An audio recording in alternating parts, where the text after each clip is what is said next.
Article 23-24 किसकी बात करता है?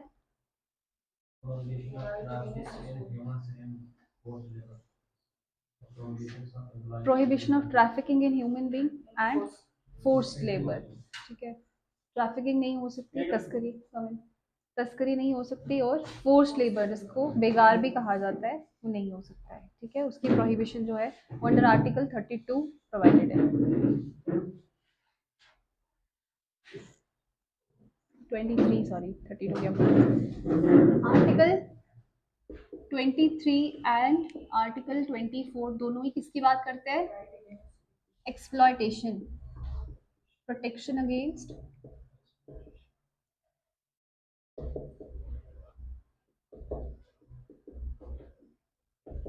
एक्सप्लॉयटेशन। ठीक है, प्रोटेक्शन अगेंस्ट एक्सप्लॉयटेशन। आर्टिकल 23 क्या कहता है? फोर्स्ड लेबर और ह्यूमन ट्रैफिकिंग प्रोहिबिटेड है। आर्टिकल 24 क्या कहता है? हाँ, एम्प्लॉयमेंट नहीं हो सकती बच्चों की, अंडर 14 हजार्डस एक्टिविटीज में नहीं हो सकती। क्लियर? हाँ, नॉन हजार्डस में हो सकती है, फैमिली बिजनेस में हो सकती है, नॉन हजार्डस में नहीं हो सकती। ठीक है, तो आर्टिकल 23 एंड 24 एक्सप्लॉयटेशन के खिलाफ थे, और अब आर्टिकल 25 से लेकर 28 तक किसके राइट्स थे?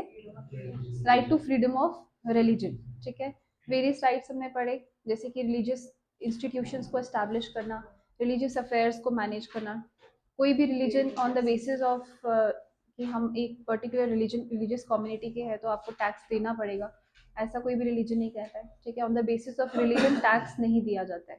क्लियर? और क्या बताया था? एजुकेशनल इंस्टीट्यूशंस, है ना, एजुकेशनल इंस्टीट्यूशंस जो मैंने बताया था, कुछ स्टेट फंडेड होते हैं, कुछ पार्शली स्टेट ओन्ड होते हैं, कुछ फुली स्टेट ओन्ड होते हैं, और कुछ प्रॉपरली रिलीजियस इंस्टीट्यूशंस होते हैं जो एजुकेशन इम्पार्ट करते हैं। Clear? Next article 29 and article 30। लिखो article 29। Article 29 protection of interests. Article 29 protection of interests of minorities.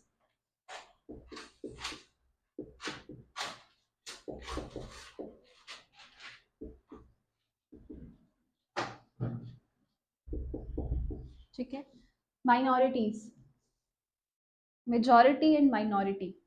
Majority community कौन सी होती है?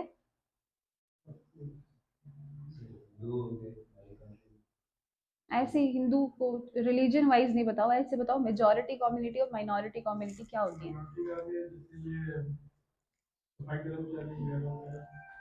आपने अभी किसी पर्टिकुलर कम्युनिटी का नाम नहीं लेना है, आपने सिर्फ बताना है मेजॉरिटी क्या होती है और माइनॉरिटी क्या होती है। फिर वही कम्युनिटी नहीं बतानी है। पॉपुलेशन, ये होल पॉपुलेशन हम बोल सकते हैं। अगर पॉपुलेशन में एक एक कम्युनिटी का परसेंटेज ज्यादा है, या दिख रहा है आपको ये ज्यादा परसेंटेज वाला एरिया और ये कम है, ठीक है, कोई भी पॉपुलेशन जिसकी परसेंटेज एरिया मतलब परसेंटेज ज्यादा होती है, नंबर ज्यादा होता है, उसको हम क्या बोलते हैं? मेजॉरिटी। और जिसका नंबर कम होता है उसको हम क्या बोलते हैं? माइनॉरिटी। अब मेजॉरिटी और माइनॉरिटी बहुत सारे बेसिस पे हो सकता है ना। जैसे इंडिया के केस में रिलीजन वाइज माइनॉरिटी देखा जाए तो कौन आते हैं? मुस्लिम्स आते हैं, सिख आते हैं, ठीक है, जैन, बुद्धिस्ट, ये सब माइनॉरिटीज में आते हैं, वेरस मेजॉरिटी ग्रुप क्या आता है रिलीजन वाइज? हिंदू। ठीक है, लेकिन अगर मैं लिंग्विस्टिक ग्रुप्स की बात करूंगी on the basis of language, ठीक है, लैंग्वेज के बेसिस पे भी तो कुछ मेजॉरिटी पॉपुलेशन हो सकती है और कुछ माइनॉरिटी हो सकती है। कल्चर के बेसिस पे भी कुछ मेजॉरिटी हो सकती है, कुछ माइनॉरिटी हो सकती है। कास्ट के बेसिस पे भी कुछ मेजॉरिटी कुछ माइनॉरिटी। तो ये हमने ग्रुप बनाए हैं ऑन द बेसिस ऑफ कि पॉपुलेशन कितनी है, मेजॉरिटी में है या माइनॉरिटी में है। अब ये राइट किसकी बात करता है? आर्टिकल 29 किसकी बात करता है? माइनॉरिटी ग्रुप्स की बात करता है। ठीक है, अब इस माइनॉरिटी ग्रुप में क्या, अब ये माइनॉरिटीज जो भी हो ना, अपना कल्चर प्रिजर्व करने का इनका राइट है। ठीक है, कल्चर प्रिजर्वेशन का इनका राइट है। इनके कल्चर को ऐसा नहीं बोल सकते कि माइनॉरिटी है तो मेजॉरिटी अपना कल्चर इम्पोज कर दे। ठीक है, ऐसा नहीं हो सकता। तो माइनॉरिटीज अपना कल्चर प्रिजर्व कर सके, ये राइट अंडर आर्टिकल 29 प्रोटेक्टेड है। क्लियर? माइनॉरिटी के राइट्स, उनको मेंटेन करना, उनको प्रिजर्व करना, अपने कल्चर को, अपनी लैंग्वेज को, अपने माइनॉरिटीज अपने लैंग्वेज को, कल्चर को, किसी भी चीज को, पर्टिकुलर एस्पेक्ट को प्रिजर्व कर सकते हैं। ठीक है, this right is protected under article 29। ठीक है, माइनॉरिटीज की बात करते हैं। आर्टिकल 30, आर्टिकल 30 लिखो। Right of minorities, right of minorities to establish, right of minorities to establish and administer educational institutions, educational institutions, right of minorities to establish and administer educational institutions,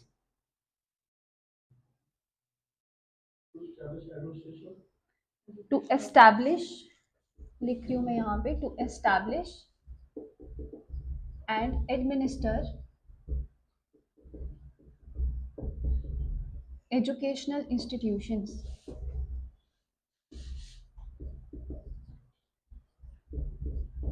educational institutions, clear? Right of minorities to establish and to administer the educational institutions. अब minorities मैंने बताया बहुत तरह की हो सकती है, linguistic भी हो सकती है, रिलीजियस भी हो सकती है। ठीक है, जितनी भी माइनॉरिटीज है उनके पास ये राइट है कि अपना एजुकेशनल इंस्टीट्यूशन वो इस्टेब्लिश कर सकती है। जैसे मदरसा एजुकेशनल इंस्टीट्यूशन ही तो है, अपने एजुकेशनल इंस्टीट्यूशंस को एस्टैब्लिश भी कर सकते हैं, उसको एडमिनिस्टर भी कर सकती है। क्लियर? तो ये राइट किसके अंडर प्रोटेक्टेड? Under article 30। तो article 29 and article 30 both relate with the rights of minorities. ठीक है, राइट्स ऑफ माइनॉरिटीज। एक में प्रेजर्वेशन की बात की जा रही है, उनका कल्चर, उनकी लैंग्वेज को प्रिजर्व कर सकते हैं वो, और एक में बात की जा रही है उनकी एजुकेशनल इंस्टीट्यूशन की, जो एस्टैब्लिश भी कर सकते हैं और एडमिनिस्टर भी कर सकते हैं वो। क्लियर? आर्टिकल 29 और आर्टिकल 30 क्लियर हुआ? ठीक है, अब आर्टिकल 31, आर्टिकल 31 क्या है? आर्टिकल 31 क्या है?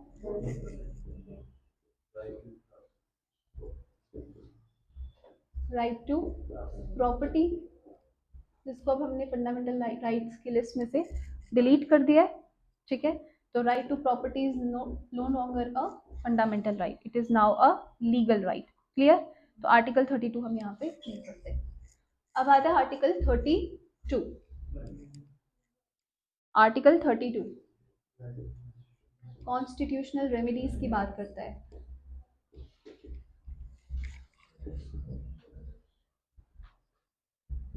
कॉन्स्टिट्यूशनल रेमेडीज, अब मैंने बताया था जितने भी फंडामेंटल राइट्स हमने पहले पढ़े हैं, उन सब फंडामेंटल राइट्स की प्रोटेक्शन जो है वो कौन प्रोवाइड कर रहा है? ये article, article 32, that is the constitutional remedies. Clear?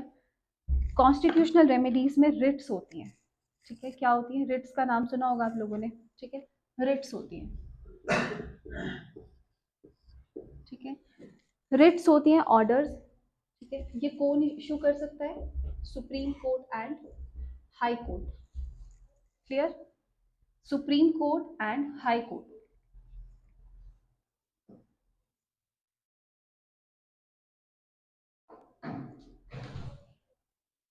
Constitutional remedies कैसे प्रोवाइडेड होती हैं? Under article 32 through writs. Writs कौन इशू करता है? सुप्रीम कोर्ट और हाई कोर्ट। सुप्रीम कोर्ट की जो रिट इशू करने की जो पावर है वो अंडर आर्टिकल 32 है। ठीक है, अंडर आर्टिकल 32 है। लेकिन वहीं पे हाई कोर्ट को रिट्स इशू करने की पावर कहाँ प्रोवाइडेड है? Under article 226। ठीक है, दोनों ही रिट्स इशू कर सकते हैं अगर फंडामेंटल राइट्स की वायलेशन हो, बट डिफरेंट डिफरेंट आर्टिकल्स के अंडर रिट इशू पावर है इनकी। ठीक है, सुप्रीम कोर्ट 32 जो है वो सुप्रीम कोर्ट को रिट इशू करने की पावर देता है। क्लियर? आर्टिकल 32 सुप्रीम कोर्ट को रिट इशू करने की पावर देता है, और आर्टिकल 226 हाई कोर्ट को पावर देता है कि वो रिट इशू कर सकता है। क्लियर? दोनों ही केस में जब रिट्स इशू होती है तो किसकी प्रोटेक्शन हो रही है? फंडामेंटल राइट्स, फंडामेंटल राइट्स की। ठीक है, फंडामेंटल राइट्स की प्रोटेक्शन हो रही है। अब हम कितनी तरह के रिट्स पढ़ते हैं? 5 टाइप्स ऑफ रिट्स। ठीक है, 5 टाइप्स ऑफ रिट्स।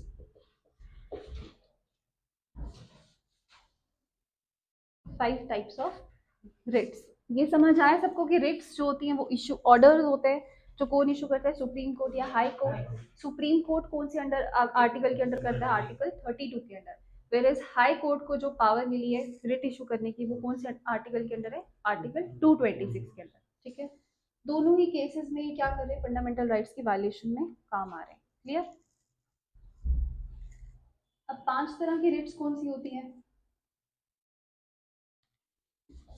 नाम लिख लो पहले, नहीं साथ साथ लिखो। First, yes, habeas corpus.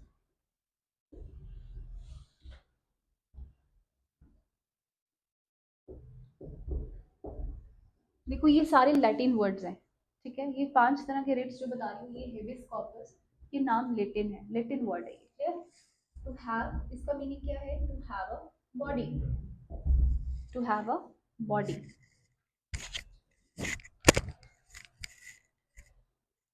Clear.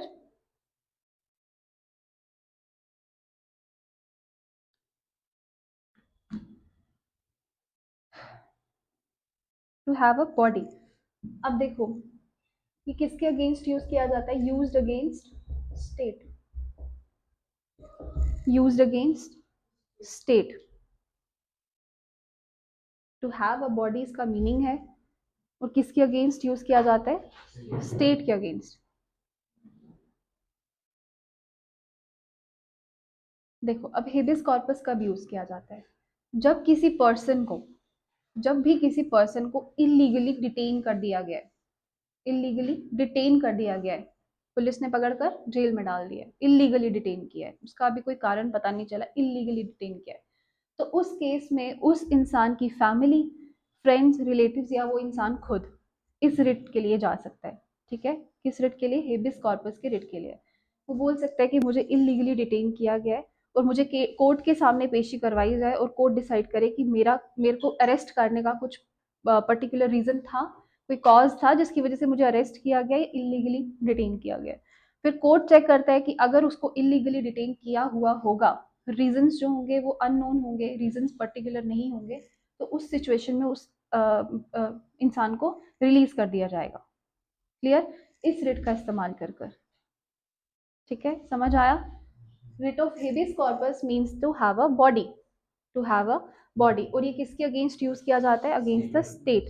State ही तो है ना एग्जीक्यूटिव। ठीक है, अब ये पुलिस पुलिस अरेस्ट कर रही है ना, police is a part of a state, है ना, स्टेट के अंडर ही आ रही है, तो स्टेट के अंडर आ रही है तो स्टेट पुलिस ने ही जो इलीगली डिटेन किया था, तो उस इलीगल डिटेंशन के केस में हमें प्रोटेक्शन चाहिए, तो हम कौन सी रिट के लिए जाएंगे, हेबियस कॉर्पस के लिए। क्लियर, सबको क्लियर हुआ। नेक्स्ट रिट आती है mandamus.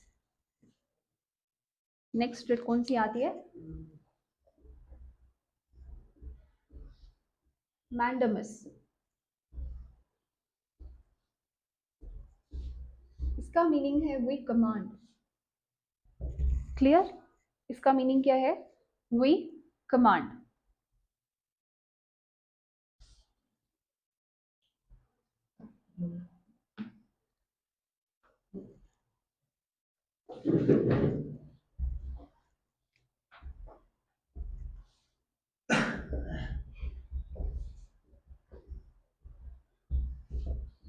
used against executive, used against executive। Clear. Mandamus, mandamus जो है वो रिट कब इस्तेमाल की जाती है, जब भी कोई public authority, executive, public officer अपनी ड्यूटी नहीं कर रहा होता है। ठीक है, कोई भी constitutional body, statutory body, non statutory body, कोई public authority, public officer executive की उसमें आते हैं, जोन में आते हैं। ठीक है, तो जो भी एग्जीक्यूटिव अपनी ड्यूटी परफॉर्म नहीं कर रहा है और हम चाहते हैं कि वो अपनी ड्यूटी परफॉर्म करे, ठीक है, तो उस केस में हम कौन सी रिट इशू करवाते हैं, writ of mandamus. We command, हम कमांड कर रहे हैं कि अपने पब्लिक अथॉरिटी को निभाओ। ठीक है, क्लियर। पब्लिक करेगी, यस, ये पब्लिक कोर्ट को बताएगी कि ये पब्लिक अथॉरिटी जो है वो अपना काम नहीं कर रही है, तो हम चाहते हैं कि ये पब्लिक अथॉरिटी अपना काम करे। क्लियर, तो उस केस में फिर कोर्ट कौन सा रिट इशू करता है? मैंडेमस का। Clear? In the case of कि पब्लिक अथॉरिटी अपना काम नहीं कर रही है, इलीगली डिटेन किया हुआ है किसी बंदे को, तो कोर्ट कौन सा रिट इशू करेगी? Writ of habeas corpus. और अगर पब्लिक अथॉरिटी अपना काम नहीं कर रही है, पब्लिक ऑफिसर अपना काम नहीं कर रहा है, तो हम कोर्ट को जाकर बोल सकते हो। कोर्ट कौन सी रिट इशू करेगा? मैंडेमस की writ. Clear? Third,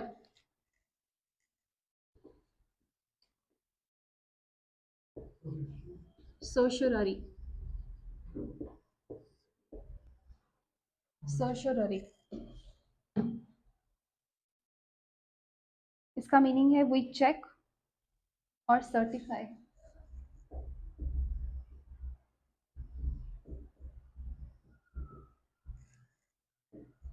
we check और certify issued against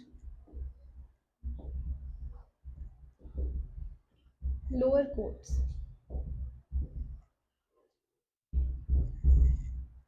issued against lower courts।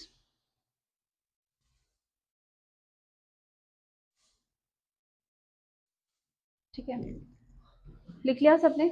सर्शोररी, सर्शोररी certificate, याद रखना। कैसे याद रहेगा ये? सर्टिफिकेट से याद रखना। जब कोई भी कोर्ट जजमेंट देती है, कोई भी कोर्ट जब जजमेंट देती है, सर्टिफिकेट इशू करती है। मान के जैसे हम याद करने के लिए कर सकते हैं कि सर्टिफिकेट इशू कर दिया, किसी लोअर कोर्ट ने जजमेंट दे दी, किसी भी लोअर कोर्ट ने जजमेंट दे दी। अब उस जजमेंट की को चेक करने के लिए, उसी जजमेंट को चेक करने के लिए कि क्या वो जजमेंट सही थी या गलत थी। अगर इन केस मुझे ऐसा लग रहा है कि वो जजमेंट गलत थी, लोअर कोर्ट ने जो जजमेंट दी, जैसे कि आपने देखा होगा कि हाई कोर्ट से लोग सुप्रीम कोर्ट में मूव करते हैं, ठीक है, उनको लगता है कि उनकी उनके उनके लिए जो जजमेंट हुई थी वो सही नहीं थी, लोअर कोर्ट ने जो जजमेंट सुनाई वो सही नहीं थी, ठीक है, तो उस केस में वो कौन सी रिट का इस्तेमाल करेंगे? सर्शोररी का। आपने लोअर कोर्ट से फैसला ले लिया है लेकिन आपको तसल्ली नहीं हुई, हायर कोर्ट में जाना चाहते हो, या हायर कोर्ट को लग रहा है कि लोअर कोर्ट का फैसला जो है वो सही नहीं था, ठीक है, कॉन्स्टिट्यूशनल फैसला नहीं था, तो उस सिचुएशन में सर्शोरारी रिट इशू की जाती है। क्लियर? उस केस में सर्शोरारी रिट इशू की जाती है। अब ये issued against the lower courts, कौन को अब इशू कर कौन रहा है? हाई कोर्ट्स इशू करेंगे, higher courts, Supreme Court issue कर सकता है, ठीक है, और against the lower courts, against the High Courts decision. Clear? समझ आया सबको? ये कब होता है? जब फैसला सुना दिया गया है, लेकिन इसी के अगेंस्ट जो दूसरा होता है वो कौन सा होता है? प्रोहिबिशन।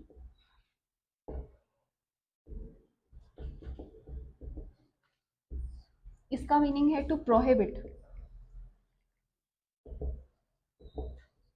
To prohibit. ये भी अगेंस्ट लोअर जुडिशरी यूज किया जाता है, अगेंस्ट लोअर जुडिशरी या लोअर कोर्ट्स के अगेंस्ट इस्तेमाल किया जाता है। क्लियर? प्रोहिबिशन, प्रोहिबिशन और सर्शरारी दोनों ही इंटरलिंक्ड है। एक क्या कर रहा है? एक में फैसला सुना दिया गया है, लेकिन प्रोहिबिशन में क्या हो रहा है? आप प्रोहिबिट कर रहे हो। लोअर कोर्ट में फैसला चल रहा है, केस चल रहा है, अभी तक फैसला नहीं आया, ठीक है, हायर कोर्ट्स के पास आप जाओगे, या हायर कोर्ट्स खुद से ये ऑर्डर देते हैं कि ये फैसला या फिर ये जजमेंट यहीं पे रोक दी जाए, ठीक है, ये केस यहीं पे रोक दिया जाए और उसको रेफर किया जाए टू द हायर कोर्ट्स। उसको प्रिवेंट किया जाता है, प्रोहिबिट प्रिवेंट किया जाता है। क्लियर? प्रिवेंशन होती है। अभी फैसला नहीं आया है, केस चल रहा है, लेकिन सुप्रीम कोर्ट या हायर कोर्ट्स ने उसका ऑर्डर अपने पास ले लिया है, ठीक है, उसका ऑर्डर अपने पास ले लिया है, तो प्रोहिबिशन के केस में क्या होता है? प्रोहिबिट करते हो डिसीजन लेने से। क्लियर? कोई गलत फैसला ना हो जाए, कोई इलीगल या फिर अनकॉन्स्टिट्यूशनल फैसला ना हो जाए, उस सिचुएशन में प्रोहिबिशन की रिट इस्तेमाल की जाती है। क्लियर सबको? दोनों में फर्क समझ में आया? प्रोहिबिशन में क्या है? दोनों में ही लोअर कोर्ट के अगेंस्ट इस्तेमाल किया जा रहा है, ठीक है, लेकिन प्रोहिबिशन में क्या है? वो पहले ही इस्तेमाल कर दिया जाता है, जजमेंट नहीं आई है उससे पहले ही प्रोहिबिशन का रिट इस्तेमाल किया जाता है, लेकिन सर्शोरारी का रिट आफ्टर, हाँ, आफ्टर द जजमेंट उसको इस्तेमाल किया जाता है। क्लियर?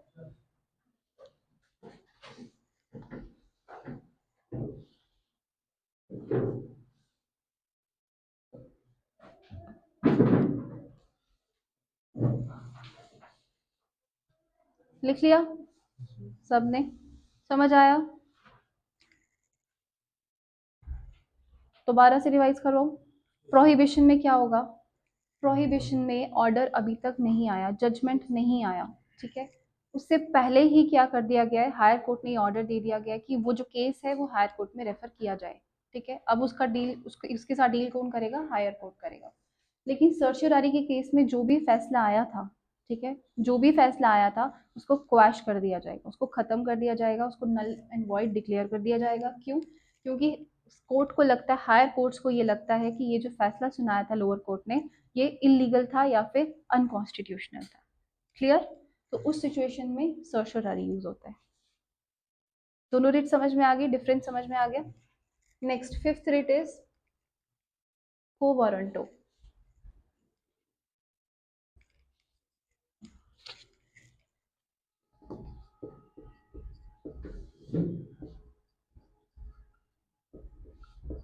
को वारंटो।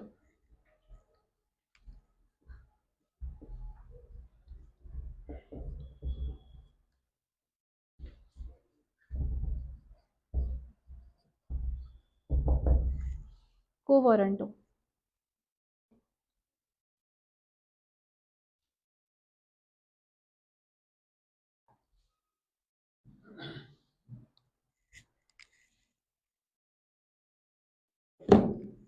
को वारंटो क्वेश्चन है। क्वेश्चन है व्हाट इज योर अथॉरिटी। किस, और ये किसके अगेंस्ट यूज किया जाता है? वही against executive, against executive. Clear? कोई भी पब्लिक ऑफिसर, पब्लिक अथॉरिटी जो ऑफिस ऑक्यूपाई करके बैठी है, हम उससे पूछेंगे कि तुम्हारी अथॉरिटी क्या है, किस अथॉरिटी से तुम यहाँ बैठे हो, क्या अथॉरिटी है तुम्हारी, ठीक है। कोई भी ऑफिस ऑक्यूपाई उसने किया है, हमें लग रहा है कुछ डामाडोल है, तो हम उस क्वेश्चन, उस केस में कौन सा रिट इशू करते हैं? को वारंट होगा। जहाँ पे हम ये पूछना चाहते हैं कि तुम किस अथॉरिटी से यहाँ बैठे हो, तुम्हारे पास कोई पर्टिकुलर लाइसेंस है यहाँ बैठने का, ठीक है।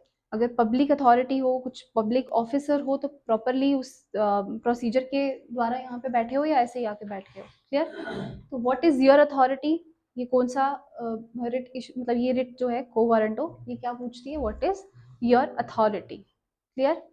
5 तरह के रिट्स हैं, ठीक है। कॉन्स्टिट्यूशनल रेमेडीज में 5 तरह की रिट्स आती हैं। पहली कौन सी पढ़ी हमने? पहली कौन सी पढ़ी? Habeas corpus. हेबिस कॉर्पस का मीनिंग है टू हैव अ बॉडी। कब यूज होती है ये? जब किसी पर्सन को इलीगली डिटेन कर दिया होता है, और उस केस में हम कोर्ट्स को अप्रोच करते हैं कि इस पर्सन के केस को चेक किया जाए कि इसको इलीगली डिटेन क्यों किया गया। अगर पाया जाता है कि वो इलीगली डिटेन्ड है तो उसको रिलीज कर दिया जाता है। Clear? The second one is mandamus. Mandamus, mandamus का मीनिंग क्या बताया मैंने? टू कमांड, या वही कमांड, ठीक है। तो इसमें हम क्या पूछते हैं? ये अगेंस्ट एग्जीक्यूटिव इस्तेमाल होता है, और जब पब्लिक अथॉरिटी अपना काम नहीं कर रही है तो उस केस में हम ये रिट इशू करवाते हैं कि पब्लिक अथॉरिटी अपना काम प्रॉपरली करे, ठीक है, या जो उसने प्रोमिस किए हैं उसको वो निभाए। क्लियर? थर्ड प्रोहिबिशन, और फोर्थ सर्शररी। दोनों ही रिट्स किसके खिलाफ यूज की जाती है? Against the lower courts, lower judiciary, ठीक है। कौन इशू करता है? हायर कोर्ट्स इशू करते हैं। प्रोहिबिशन में क्या होता है? अभी लोअर कोर्ट का फैसला आया नहीं है, केस चल रहा है लोअर कोर्ट में, ठीक है, केस चल रहा है, लेकिन हाई कोर्ट को लगता है कि ये जो केस है मुझे रेफर किया जाना चाहिए, हायर कोर्ट को रेफर किया जाना चाहिए। तो उस केस में हाई कोर्ट्स प्रोहिबिशन की रिट को इस्तेमाल करते हैं। क्लियर? सर्शरारी। सर्शरारी, जब लोअर कोर्ट ने जजमेंट पास कर दी है, ठीक है, जब लोअर कोर्ट ने जजमेंट पास कर दी है, हायर कोर्ट को लग रहा है कि वो जजमेंट अनकॉन्स्टिट्यूशनल है, ठीक है, प्रॉपर जजमेंट नहीं है, ठीक है, प्रॉपर वे से वो जजमेंट नहीं है, प्रॉपर जब वे से उस केस को हैंडल नहीं किया गया है, तो उस केस में हाई कोर्ट जो होगा वो उस डिसीजन को टोटली, सॉरी सुप्रीम कोर्ट क्या करेगा? उस डिसीजन को टोटली क्वैश करेगा, खत्म कर देगा, और अपना वो वाला केस अपने पास रेफर कर देगा। क्लियर? दोनों में डिफरेंस का समझ आया? द लास्ट वन इज को वारंटो। को वारंटो का क्या मीनिंग हुआ? व्हाट इज योर अथॉरिटी, ठीक है, और ये किसके अगेंस्ट यूज होता है? Against the executive. किस अथॉरिटी से आप इस पब्लिक ऑफिस को ऑक्यूपाई करके बैठे हो, ठीक है। तो उस केस में हम को वारंटो का इस्तेमाल करते हैं। ये तो हो गई रिट्स, ठीक है, ये तो हो गई रिट्स। जिसके थ्रू कॉन्स्टिट्यूशनल रेमेडी का प्रोसीजर फॉलो किया जाता है, ठीक है, रिट्स के थ्रू। दूसरा वे क्या होता है? Through judicial review. Through judicial review. और ये कौन से आर्टिकल के अंडर प्रोवाइडेड है? Judicial review under article 13। पढ़ाया था ना article 13। Any law order action which violates abridges constrains the fundamental rights, ठीक है, shall be declared null and void, ठीक है। तो ऐसा कोई भी ऑर्डर जो फंडामेंटल राइट के क्लैश में आ रहा होगा वो नल एंड वॉइड डिक्लेयर किया जाता है, ठीक है। तो जुडिशियल रिव्यू, और वो करता कौन है? करता कौन है? जुडिशरी ही तो करती है। जुडिशरी की ये पावर जिससे वो चेक करेगी कोई लॉ जो है वो अनकॉन्स्टिट्यूशनल तो नहीं है, ठीक है, कोई लॉ जो है फंडामेंटल राइट्स के अगेंस्ट तो नहीं जा रहा है।